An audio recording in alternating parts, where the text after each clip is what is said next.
why don't we start by talking to Erika in Texas?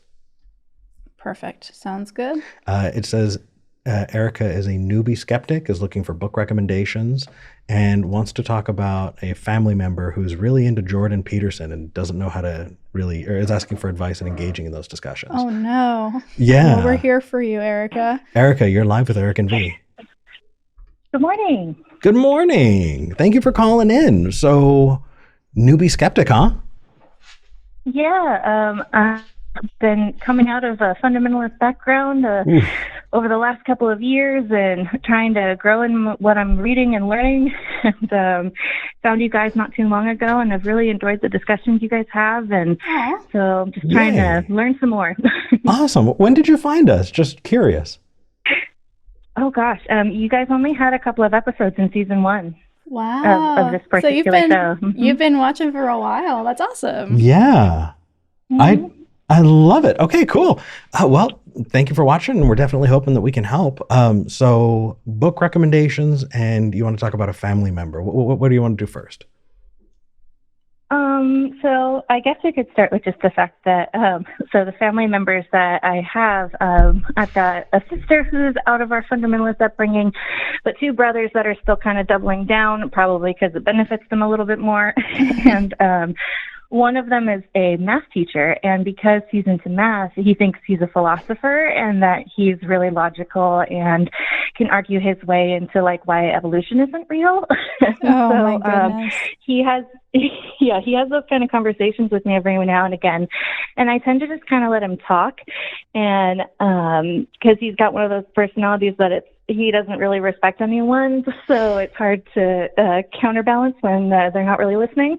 And I recently learned he started watching Jordan Peterson, and I'm not super familiar with Jordan Peterson, but enough to know that's not awesome. Yeah. And just trying to learn better argument skills and better ways to logic with somebody who thinks they're logical. Well, so the first thing is to set healthy expectations. If somebody tends to railroad others, if they're like that, actually, this is a perfect time to bring this up because I've had a few emails recently, over the last about week or two, that are similar. People who are asking for this kind of advice, and what I've got to tell you is, you're probably not going to change them, at least not easily, not anytime soon. And, there are people who will say, oh, my loved one or my significant other is going down this road, how do I show them that they're wrong?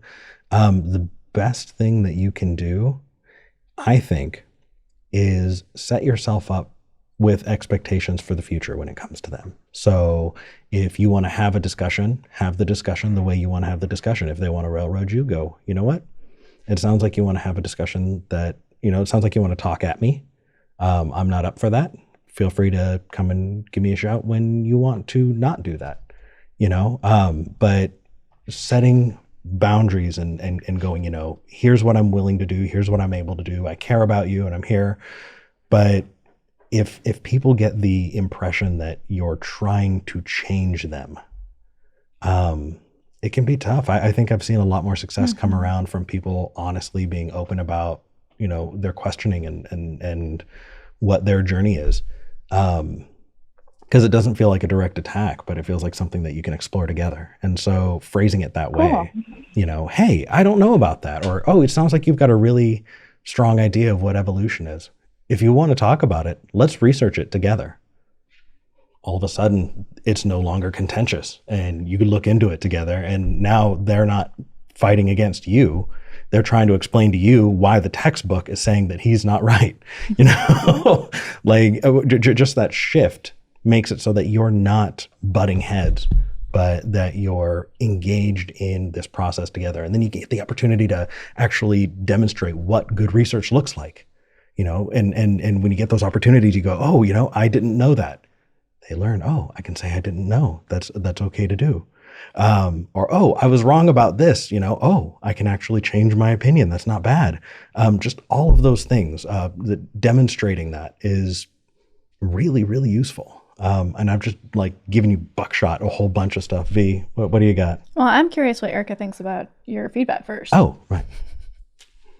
Well, I think that's great. I think definitely asking questions opens up discussion way more than any kind of accusation or anything like that. And that's why I've been hopeful that I can have more discussions, because he does tend to broach the subjects with like, oh, I've been learning about this, or I've been thinking about this. So doing the same thing back might be the better way to go forward. Yeah, I know that it can really suck. Like, I wish that there was a magic bullet. I wish there was a way that we could just reach into somebody's head and be like, can't you see that you're in this pattern? It's just, to my knowledge, there's not a good way like that. It just, I don't know. What do you think, V? I'm feeling rather nihilistic today. Yeah, I think that Or fatalistic. that seemed very hopeful to me. Like, here is a way to not damage a relationship and hopefully bring someone out of a thing. But Erika, the other side of that, well, it ties in. I would, if he's coming to you with ideas or with new things that he's learned, instead of jumping, this is something I've had to learn, instead of jumping into, well, that's wrong because, or, well, I don't agree with that because, what I've done is like, oh, what convinced you of that? And then they then move into that area. Oh, what convinced you of that? Or why do you think that's true? So it really is this process of excavation, even if you know where it's going to go. And a lot of the time we do, right? We know that it's ultimately going to end up in the same place. I believe what I believe. I have faith. I just have to accept it. Yeah. It's going to come to that point. But the really important piece here is getting them to say that actually to you, not only for yourself, but also for them. I had conversations with a family member about trans issues and, can someone be trans and should we be, offering healthcare to trans children and all of these things. And they were very adamantly against it. And I was like, oh, why? And I kept bringing that up. Oh, well, there's this research. Oh, actually, that research isn't that great. Do you have anything else? Oh, well, I just don't think it's scientific. Okay, if it was scientific, if you found out somehow that it was scientific and that, it was 100% real and you were convinced of that, would you support it? No. Oh, why? Because I don't think God likes it. Right? And then we got to that point, and that's where I ended the conversation. And I was just like, okay, thank you for being honest about that. We're done. Because you cannot get away with throwing scientific facts at me or a paper or, well, this smart person said this thing, if those are not actually your reasons for believing. Let's at least be honest about why these things appeal to you and why you have these beliefs. So just getting them to that point, even if it's not going to change their mind, because a lot of the time it won't, it will at least clear away a bunch of stuff so that the next time they come to you with a thing, you can reference that and be like, okay, is this something where you're actually into the science of this? Or is this something where you're using this Somebody gave you data. Right, someone gave you data that you feel backs something else up for other reasons. So for me, that's always been one of the more helpful ways of having those conversations. Yeah, and that leads pretty clearly into, okay, so what do I need to start learning about where I can say, well, that's not a good reason for believing in something, or that convinced you that something's true, but is it? And like, how are we thinking about these things? And there are so how do I know a study's not good? Well, there are a couple pieces. The first, I think, is follow your passions. If you hear an argument and you want to know more about it, you want to learn about it, that's the time to take that path. If you try and hammer in a whole bunch of information that you don't feel is useful or relevant, it's going to sour the experience of diving into philosophy. And that can be rough. You have your own time frame, you have your own, so feel free to take advantage of that.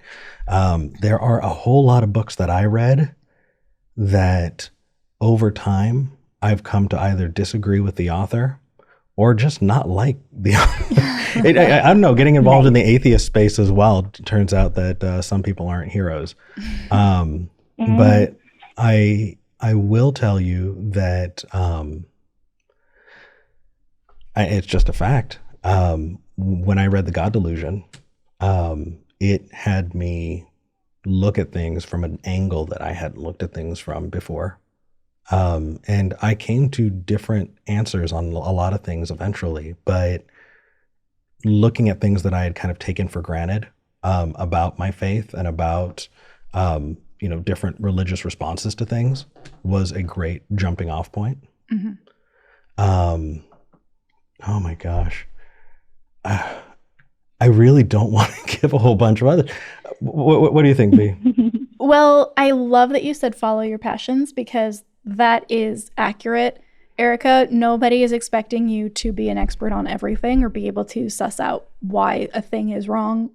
Just, oh, Erika has read a book on everything and understands the nuance of every topic, right? That's unrealistic for anybody to expect. Yeah. So find a couple areas that really interest you. They could be about specific topics, or they could be about certain kinds of philosophy or certain kinds of epistemology.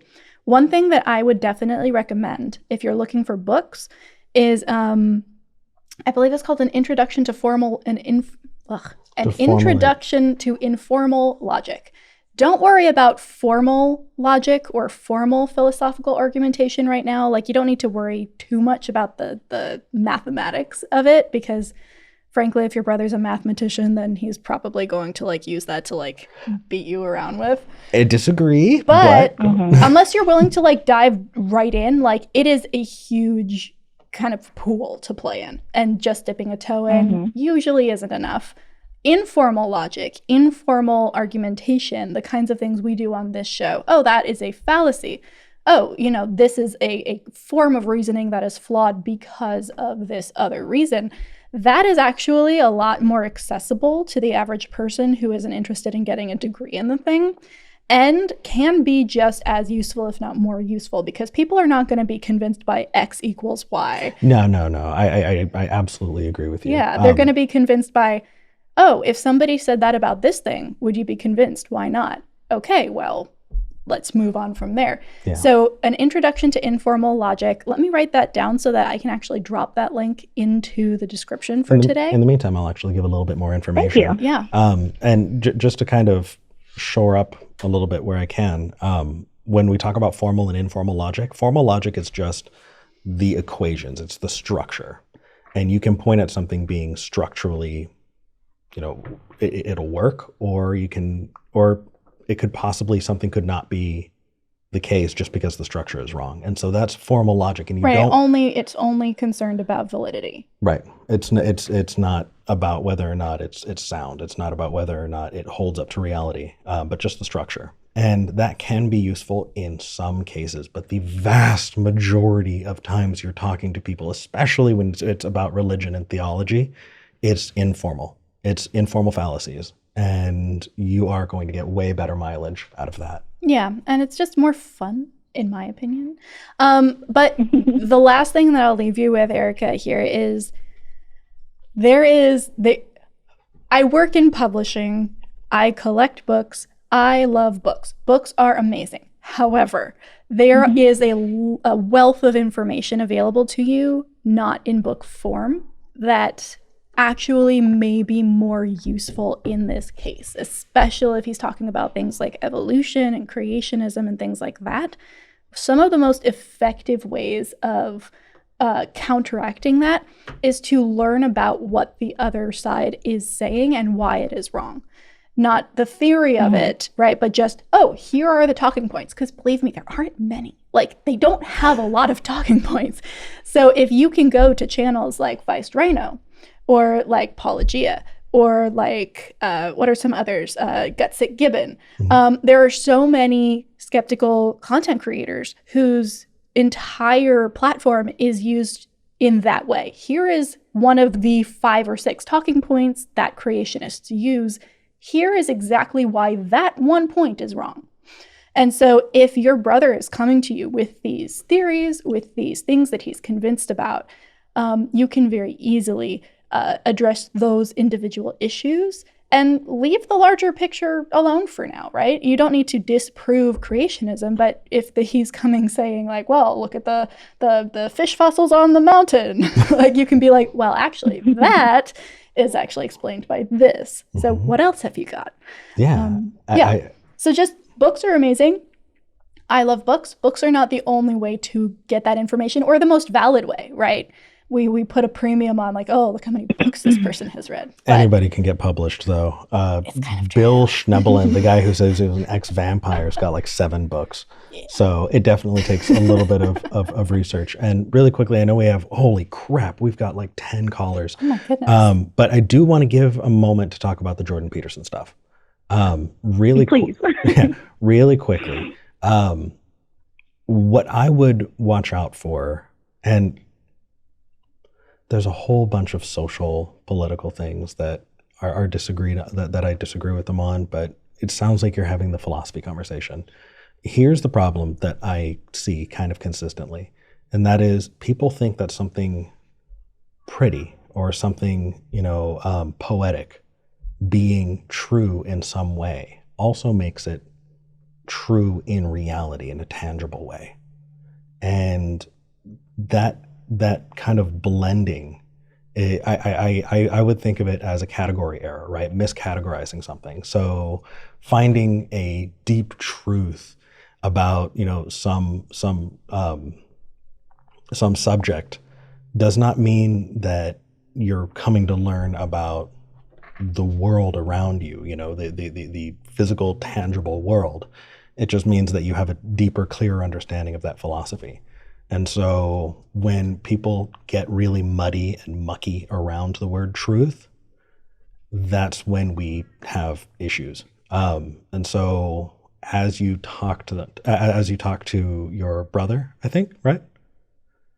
About it, if he starts getting, really weird about the word truth, then I think the best thing to do is, hey, let's define that.